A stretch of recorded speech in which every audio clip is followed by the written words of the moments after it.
Tony Grossi with his read of the Amari Cooper contract situation. Do you think something gets done before training? Yeah, you have 5 weeks, although everybody goes on vacation, including his general manager, including player A. So it's tough to get a deal done in the 5 week in between.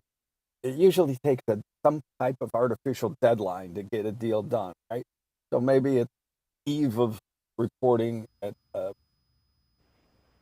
So, Jacob, basically, they're cut out a little bit. What Tony Grossi is saying is there needs to be an artificial deadline to get that deal done. And you had mentioned a top 10 receiver, and that's why I'm with you. I think they find a way to get something done.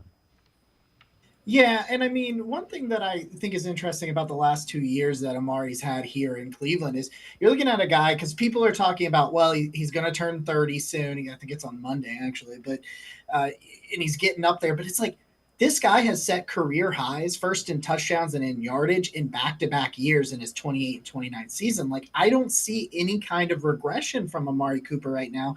And I'm with Tony 100%. Like, I understand putting a deadline on it so it doesn't like become a distraction, but he's right that they're going to do it. Like, I just think of the Nick Chubb situation and the deal where that happened during training camp at the beginning of training camp. It's actually when I bought the same day I bought that Nick Chubb signed helmet. Interestingly enough, he signed his contract extension, but I just, you have so many places where Amari Cooper would be an amazing landing spot, like they were talking about in that article. And it's just because like he's a constant professional who is where he's supposed to be when he's supposed to be there. And Andrew Berry knows that. You talked about it, not a ton of really reliable production behind him. And it's like when you got a guy and you have him, you do what you have to do to keep him in town. And that's what Amari Cooper